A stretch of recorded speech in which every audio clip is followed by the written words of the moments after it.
सर्वांना नमस्कार. श्री अर्चना ह्या यूट्यूब चॅनलमध्ये मी अर्चना आपल्या सर्वांचं मनापासून स्वागत करते.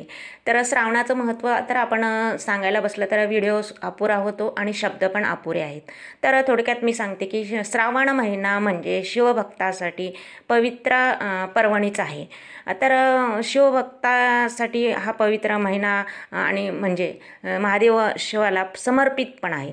तर या महिन्यामध्ये आपण पवित्र अशा महिन्यामध्ये शिवपूजा, जप, उपवास, व्रत तर विशेष असं महत्त्व आहे आणि व्रत केले जातात. तर धार्मिक दृष्टिकोन तर मी आधी सांगितलेला आहे की समुद्रमंथन झाल्यानंतर हे विष निघालं आणि महादेवानं ते विष पान केलं. त्याच्यामुळं त्याच्या शिवाच्या म्हणजे देवानी त्यांना त्यांची पूजा अर्चना केली महादेवाची बेलपत्र गंगाजलानं. तर त्यांच्या स्मरणार्थ किंवा म्हणून आपण हे श्रावणामध्ये महादेवाचं आवर्जून करायची भक्ती आणि जेणेकरून आपल्याला त्याचा महादेवाचा कृपा आपल्याला प्राप्त होते. तर आध्यात्मिक महत्त्व काय आहे तर आपण जप, व्रत, तीर्थस्नान श्रावणामध्ये केलं तर त्याचं विशेष असं पुण्यप्रद मानलेलं आहे. निसर्गाचं म्हणलं तर काय तर श्रावण सरी येत होतात श्रावणामध्ये. निसर्गाची सुद्धा आपण पूजा आपण करतो त्याच्यामध्ये आणि भरभराटीचा काळ असा आहे असं आपण अध्यात्म म्हणजे आपल्याला सांगतं. तर हे कशासाठी करायचं हे व्रत तर सौभाग्यप्राप्तीसाठी, उत्तम नवरा, सुखी वैवाहिक जीवन आणि आपली इच्छापूर्तीसाठी तर हे व्रत आपण करायचं असतं. तर अविवाहित मुलीसुद्धा हे उत्तम वरासाठी किंवा विवाहित स्त्री आपल्या पतीच्या आयुष्य आणि आरोग्यासाठी सुद्धा हे व्रत करतात. तर असं मानलं जाते की श्रावण सोमवारचे व्रत केल्याने आपलं पापाचं क्षालन होतं आणि जीवनात शांती, समृद्धी आणि सकारात्मकता येते असं मानलं जातं. तर आपण थोडक्यात काय तर आपण श्रावणामध्ये शिवाची भक्ती, सोमवारचे व्रत करून आपण शिवाची कृपा मिळवून घ्यावी असंच मला वाटतं. तर श्रावण महिन्याचं महत्त्व म्हणलं तर अजून म्हणजे काय हे कोणत्या ह्याच्यामध्ये सांगितले की महादेव श्रावण महिन्याचं महत्त्व स्कंदपुराण, पद्मपुराण या ग्रंथामध्ये आणि शिवपुराणच्या ह्याच्यामध्ये रुद्रसंहिता आहे त्यामध्ये शिवपूजेची महत्त्व सांगितलेलं आहे. तर हे विशेषतः ग्रामीण महाराष्ट्र, कर्नाटक, गुजरात आणि उत्तर भारतात या व्रताला खूप महत्त्व आहे. तर असं ह्या श्रावण महिन्याचं महत्त्व आपल्याला सांगितलेलं आहे. तर आपण हे पूर्वी कोण केलं होतं आपल्याला प्रश्न पडतो की हे पूर्वी कोण केलं तर हे पूर्वी श्रावण सोमवारचं व्रत पूर्वी पार्वती मातेनं केलेलं आहे. तर कशासाठी केलं आहे तर शिवशंकरपती व्हावा म्हणून केलेलं आहे. तर मग कसं केलं श्रावणाच्या दिवशी श्रावणाच्या सोमवारी कठोर असा उपवास, तप, जप, ओम नमः शिवायचा जप ह्या महिन्यात ह्या पार्वती देवीने सोमवारी केलेला आहे. शिवाची आराधना केलेली आहे. ती देवीच्या भक्तीवर प्रसन्न होऊन भगवान शिवाने पती म्हणून स्वीकार केला. तर हे आणि पार्वतीचं करण्यामागे हेच होतं की शिवशंकर पती व्हावे. तर आराधना केली आणि अखेरीस शेवटी पार्वती देवीच्या भक्तीने प्रसन्न होऊन शिवाने पार्वतीला पत्नी म्हणून स्वीकारले. म्हणूनच आपण सुद्धा देवी पार्वतीच्या मार्गाने जाऊन आपण श्रावण सोमवारी पावन असं व्रत आपण करूयात आणि श्रावणाच्या ह्या व्रतानं आपलं जीवन आनंदी, आरोग्यदायी आणि शिवमय करूयात. तर थोडक्यात मला काय वाटतं शिवाची भक्ती म्हणजे जीवनाची शक्तीच आहे. श्रावण सोमवार म्हणजे भक्तीचा संकल्पच आहे. तर आपण ते व्रत सुरू करायचं. तर कसं करायचं, कुठं करायचं तर आपण चौरंग वगैरे पाट मांडायचा, त्याच्यावर महादेवाचं पार्वतीसहित महादेवाचा फोटो ठेवायचा. तर अजून मला आज सांगावं असं वाटतं की ह्यामध्ये मृत्तिकेचं शिवलिंग असतं म्हणजे मातीचं शिवलिंग आपण बनवायचं. त्याच्या पूजेला तर खूप अन्यसाधारण महत्त्व आहे कारण त्याची पूजा महादेवाला खूप आवडती. तर आपण ते मृत्तिकेचं शिवलिंगसुद्धा आपण स्थापन करायचं, त्याचीसुद्धा आपण पूजा करायची. तर म्हणजे आपण शिकायचं मृत्तिकेचं माती घ्यायची, त्याच्यामध्ये शिवलिंग आपण बनवायचं आणि त्याची पूजा तर अत्यंत फलदायक आहे. जर समजा नाही येत असली तर तुम्ही फोटोसुद्धा ठेवून म्हणजे फोटो ठेवूनसुद्धा आपण पूजा करू शकता. फोटो आणि महादेवाचं आपलं हे असते ना, महादेवाची पिंड पितळेची, तर तीसुद्धा ठेवून करू शकतात.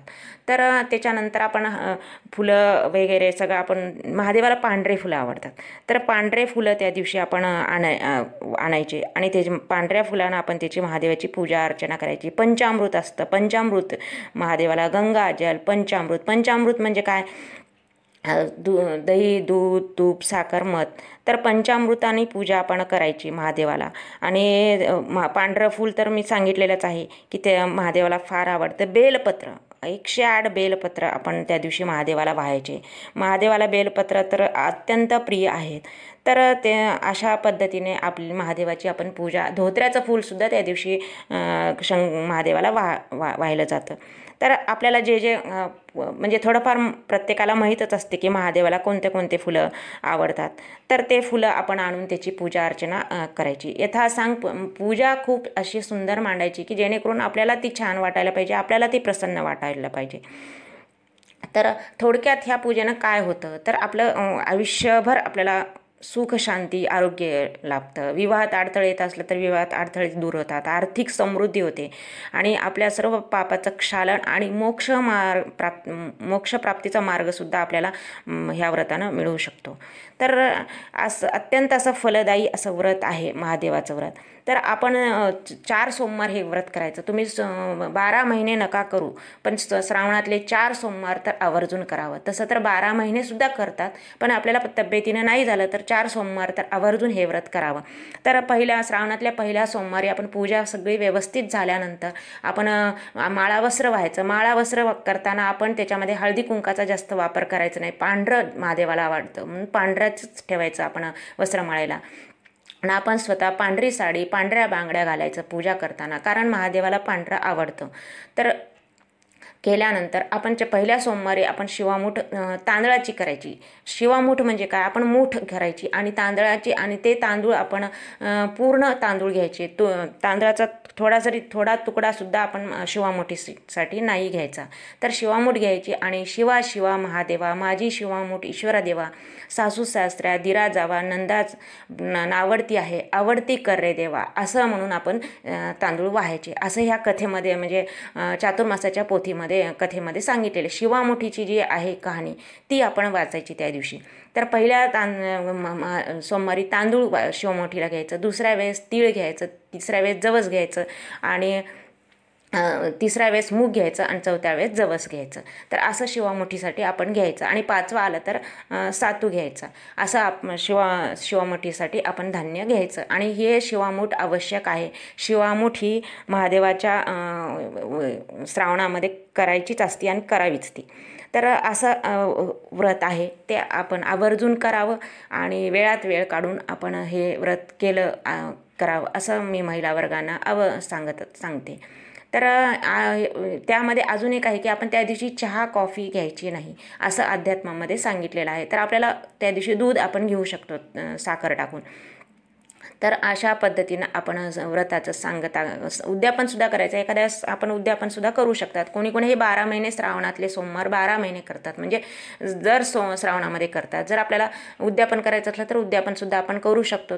उद्यापनाला मेहून सांगायचं, प्रत्येक वेळेस मी सांगतच असते, मेहून सांगून त्याचं उद्यापन करायचं. आणि महादेवाला चुरम्याचा लाडू आवडतो, तर चुरम्याचा लाडू अवश्य बनवायचा त्या दिवशी महादेवाच्या नैवेद्याला.